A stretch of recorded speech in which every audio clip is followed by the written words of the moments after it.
Okay, we're going to wear your type A uniform. Kung wala tayong mga type A, sige po ngayon sa tamo kay next week naman eh. Pwede lang mag-white shirt, polo shirt, basta kay white. Pants pwede. Okay, so, white type A uniform, and then you are going to bring your own, if kung wala ganit, wala na sa classmates. Tapos, you're gonna wear your hairnet or hair cap. Hair cap katong colored bitaw. May blue, na red, may red, may violet. So kamo pwede, or hairnet lang. And then, mamawat gloves and mask. Pwede raw wala, but then you can mention it. No? Sige. So, good morning everyone. I am Sheena Yu, and I'll be demonstrating on how to perform the taking of the vital signs to an adult patient. So what is vital signs? Vital signs is the group of the most crucial medical signs that indicates the general physical health of a person. So, or the vital functions of the body. Okay, can be interchanged.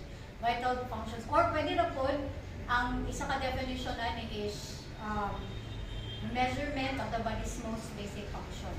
Tanan lang ako ang kesa yun. Pwede na po.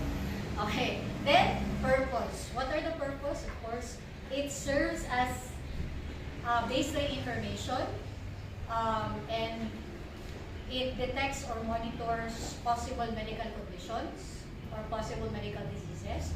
It also shows progress towards recovery. So, it indicates also the general physical health of a person. So, muna siya, ang mga purposes, you can kanang sani 2 or 3, depende. Ayun lang isa ang purpose.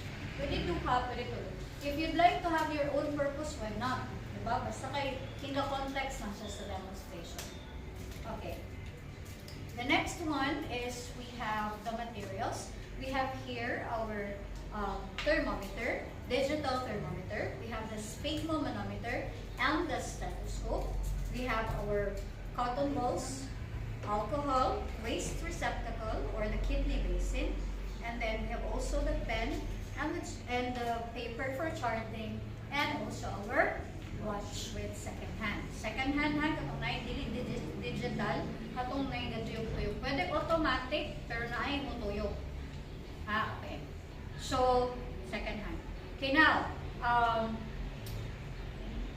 ako lang siya ikuan ha. These are the parts of our sphygmomanometer. This one is our BP cuff. This one is a rubber tube. This one is our inflation bulb, air release valve, and the aneroid manometer gauge. Istorya lang ninyo. Wala man siguro eh. Dautan. Kung ninyo siya, okay? Istorya. Then we have here our stethoscope parts are, we have the earpiece or the ear tip. We have the rubber tube. We have the stem, the diaphragm, and the bell. And also the pulse oximeter. Okay. Now, what's the first thing to do? Muna ni siyang procedure. First thing to do is to wash your hands to prevent the spread of infection, and you gathered all the materials needed to save time and effort. Then you will going to establish rapport with your patient so that your patient will be comfortable and will cooperate all throughout the demonstration or all throughout the process. Okay, so hi ma'am, good morning. Introduce yourself. I am Sheena, your caregiver for today. So how are you today, ma'am? Ma'am, I hope you're okay. Okay. And then ma'am, I'm just going to ask you your name. So anak, no? So I will going to get your vital signs. So yung name niya, age niya, and then nana din ni tanan ha ang temperature, PRHR, RR, BP, then we have also the AutoSat or the oxygen saturation rate. Okay, then after that one, you will going to sanitize the bulb of the, hindi na ako bason ha, thermometer in a circular motion. And then you will going to get the, dapat naka-LO siya ha. LO. Low temperature ang tawag ana. Ayaw ninyo siya gi-allow na siya 37, 35. LO lang. And then, imo din siya nagbuta lang sa iyang axilla. We're going to put the axilla. And then after that one is you're going to palpate the radial pulse. And the radial pulse is located here below the thumb. Okay, radial pulse. Then, radial pulse. And then after that, you just going to time. Place it here or pwede din sa iyang chest. So, diyan na lang. Then, you're going to time 60 seconds or 1 full minute. So, after that one, okay. The normal is 60 to 100 beats per minute. That's the normal pulse rate or heart rate. And then after 1 minute, we're going to get the respiratory rate. But do not tell your patient, Mama, wow na po ang number of breaths per minute kaya the patient can control the breathing and will also be conscious. So, pwede na ipapaspas ang ginawa, pwede siyang utong. So, then you're just going to look for the chest rise and fall. Or i-feel ni mo diri ang iyong ginhawa. 1, 2, 3. Ana na ha, dili kay 1, 2, 3, 4. Nakay ka din dili. Lugar, wala. 1, inhale, exhale. 2, inhale, exhale. 3, inhale, exhale. That's how to count it. Okay, kaya di ka kasayo pang estudyante. Tapos, pag tanaw ni mo, 1 full minute gihapon siya, then wala pa nito ang baga. Okay, after 1 full minute, then you will going to sanitize isad ka since kuha na naman sa barangay health center at ano siya ni recycle.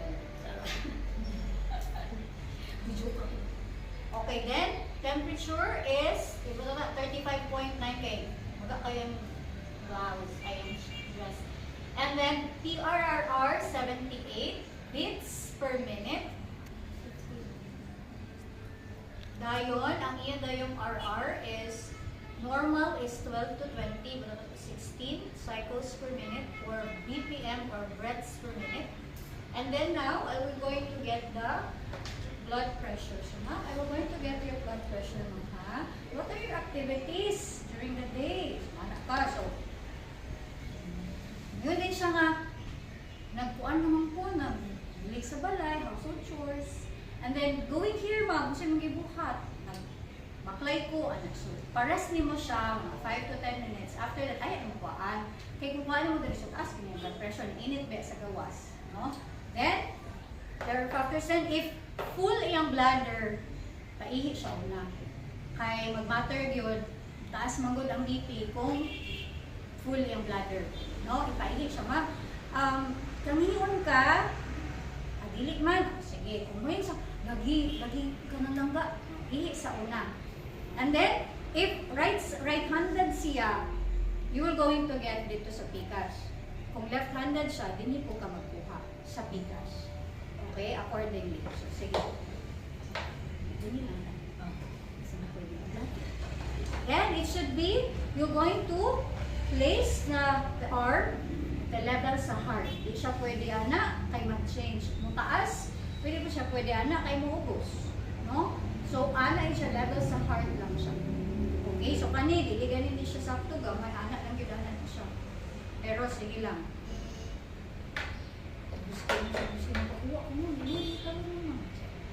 Okay, then wrap around the cuff sa iyang arm, 1 inch above the elbow crease. This one here, 1 inch above the elbow crease, then we butang. And then make sure ba nila sa tunga, ligo man is. Then, diri, duha. Duha. Ano siya, nasa sa center, it will, so gani serve as your arteries, maguna. Ang posisyon sa arteries na to, which is our brachial artery. Then, i-wrap around na to, dili po siya too loose or too tight. Kaya kung too loose po na siya or too tight, pwede na siya nga sayop imong pang-kuha sa BP.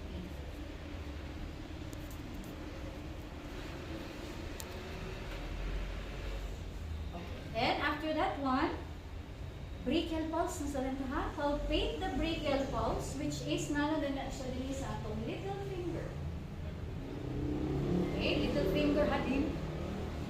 Paano? Tindiri! Wala mo na niya! Kapasong dito ako. Ay ba? Then make sure it's open. Kana siya closely. Ito yung kana sa o. Wala yung ban walay stem. Yung kana. Ayun yung sino.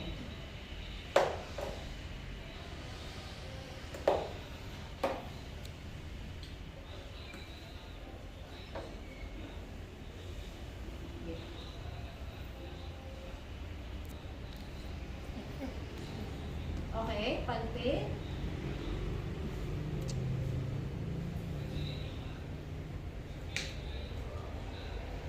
Okay, after that one is you, kanina rin siya ha, uniform taani. Uniform yung taani. Maximum inflation point in getting the PP is inflate the cuff up to the point where the pulse can no longer be felt. And add 20 to 30 mmHg. Then deflate, then cut.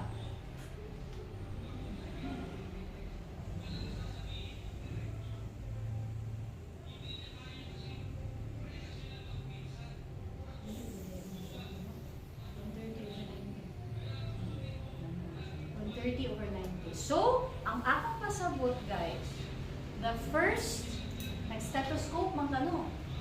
Listen po, kung ikaw magkuha ka BP, which is mo nang sayop sa uban, kaya wala nakasabot usaon, ay dili nila tanawon. Yes, you are going to base here, but do not base your reading here. Here. The first sound is the systolic, which is mo nang 120, and then over is 130 mo itong kuha. Over niya, nauna na siyang diastolic, which is mo din na siya ang iyang last audible. Kapag ganun yung stethoscope. So, ang first anak mo, anak na siya, kami bitaw siya, mubaw mo na, anak mo na siya, down, down, down, down.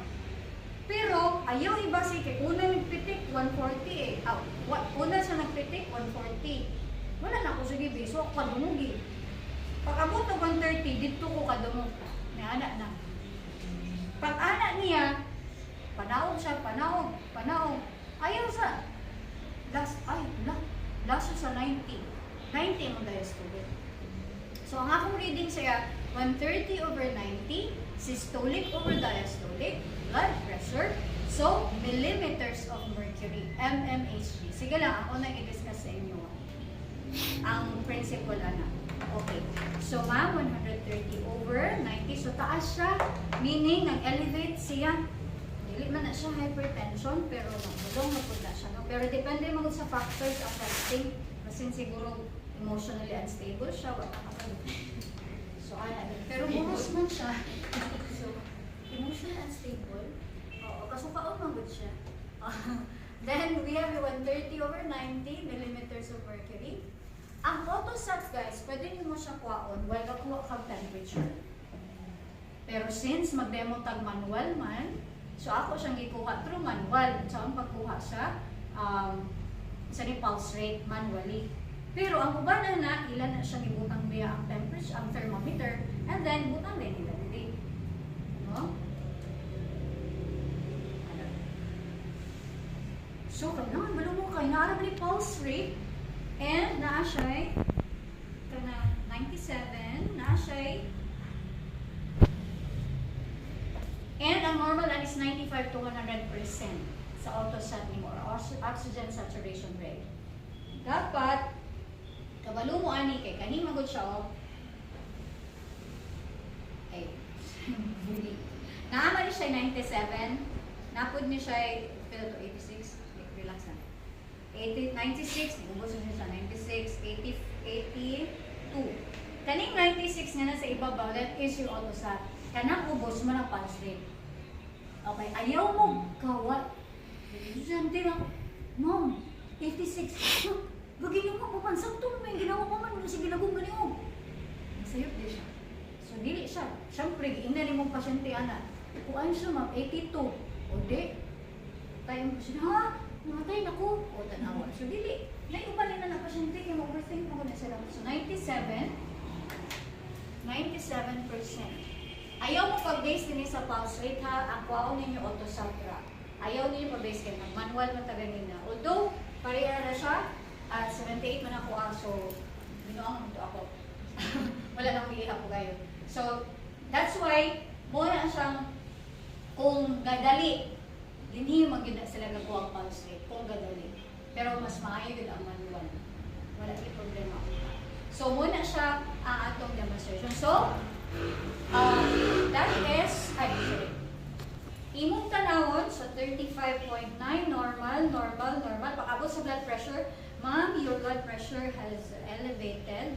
So, 130 over 90 millimeters of mercury. So, since, so, nakay mga i-recommend, for example, ma'am, it's better to have a check-up from your doctor.